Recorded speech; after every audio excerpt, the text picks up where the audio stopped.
दोस्तों, काव्य technical channel पर आपका स्वागत है। आज की कहानी राजस्थान के भीलवाड़ा की एक भयानक कहानी है, जिसने भीलवाड़ा ही नहीं बल्कि पूरे राजस्थान को बदनाम कर दिया।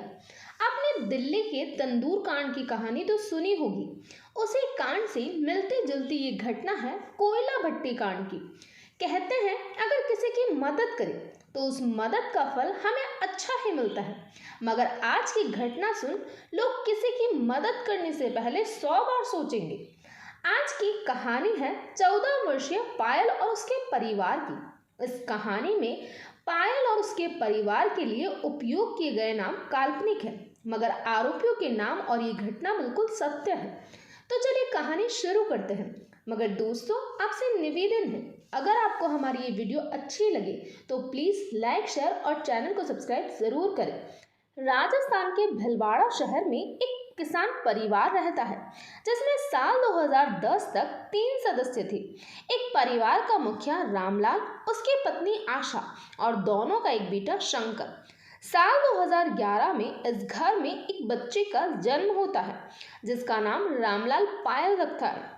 पायल के जन्म के बाद रामलाल की आर्थिक स्थिति में काफी सुधार आता है, इसीलिए घर में सभी लोग पायल से बहुत प्यार करते थे। पायल के माता पिता सुबह खेत जाते और शाम को घर आते। खेती किसानी के साथ ही रामलाल के पास बकरियां भी थी, जिनको चराने के लिए खेत में लेकर जाया करता था। बात करें घटना से 1 साल पहले की, यानी कि अगस्त 2022 की। इस समय कालबेलिया जाति के कुछ 6 से 7 परिवार इकट्ठा होकर भीलवाड़ा के इस गांव में आते हैं, जिस गांव में पायल और उसका परिवार रहता है। ये सभी लोग आपस में रिश्तेदार हैं। दरअसल ये लोग कोयला भट्टी से कोयला बनाने का काम करते थे और इसी सिलसिले में ये लोग गांव में जगह के लिए भटक रहे थे। तभी लोगों से पूछते पूछते ये लोग रामलाल के खेत तक पहुंचते हैं। वहां पहुंचकर ये परिवार रामलाल से उसके खाली पड़ी जमीन को किराए पर मांगते हैं, जो कि खेत के बिल्कुल पास में थी। काफी विनती करने के बाद रामलाल का मन पसीज जाता है और रामलाल अपनी खाली पड़ी जमीन को कालबेलिया जाति के इन परिवार को किराए पर दे देता है। इसके बाद ये लोग रामलाल की जमीन पर करीब 4 भट्टी बनाते हैं और जंगल से लकड़ियां काट कर उनसे कोयला बनाने का काम करने लगते हैं। सब कुछ ठीक ठाक था। ये लोग पायल के परिवार से घुल मिल गए थे। यहाँ से गुजरते आते जाते बात करना इनकी दिनचर्या का हिस्सा बन गया था। तो बात है 3 अगस्त 2023 की।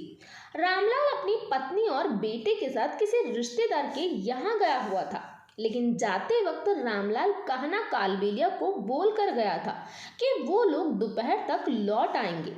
पायल खेत पर बकरियां चरा रही है तो उसका ध्यान रखे, ये बोलकर रामलाल वहां से निकल जाता है।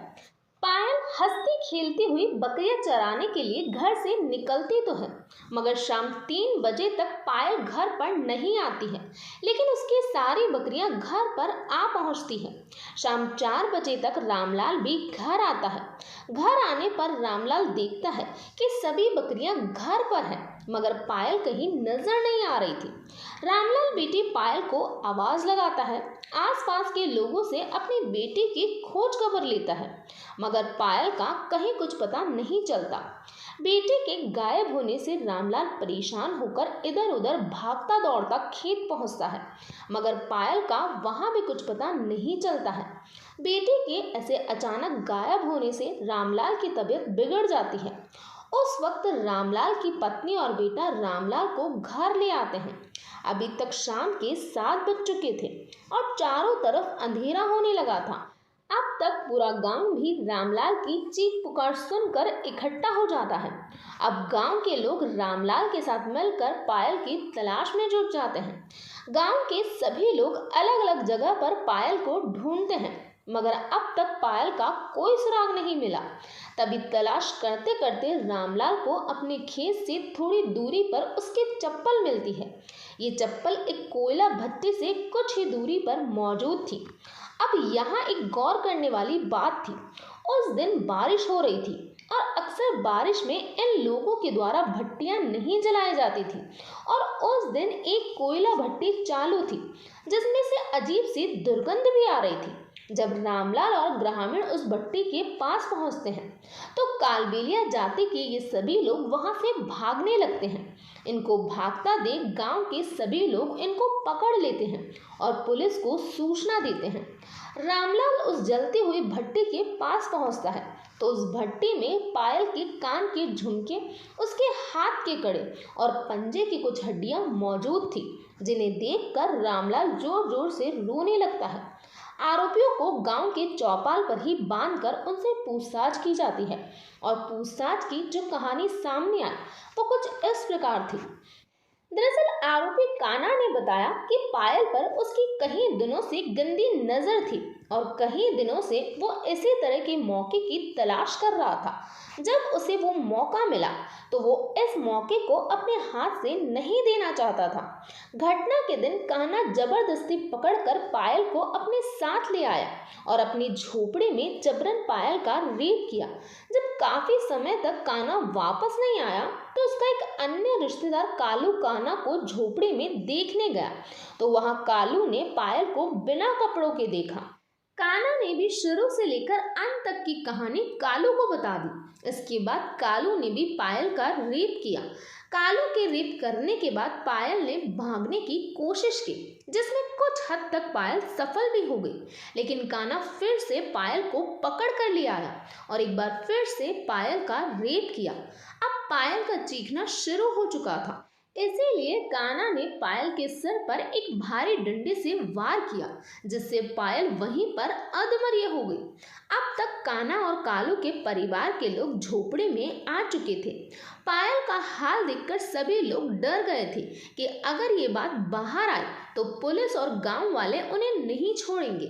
इसीलिए इन सब ने मिलकर बेहोश पायल को जल्दी से जलती हुई भट्टी में झोंक दिया। कुछ समय बाद जब भट्टी बंद होने लगी और पायल पूरी तरह से नहीं जली तो इन भेड़ियों ने पायल के शरीर के फावड़े से टुकड़े किए, उनको बोरी में भरा और पास के नालों में फेंक आए। लेकिन कहते हैं ना, अपराध कितना भी शातिरता से किया जाए वो सामने आ ही जाता है।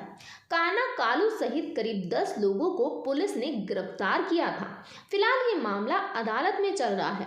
तो ये था पूरा मामला। इस घटना के बारे में आपका क्या कहना है प्लीज़ कमेंट बॉक्स में बताइए। तो आज के लिए इतना ही, थैंक यू।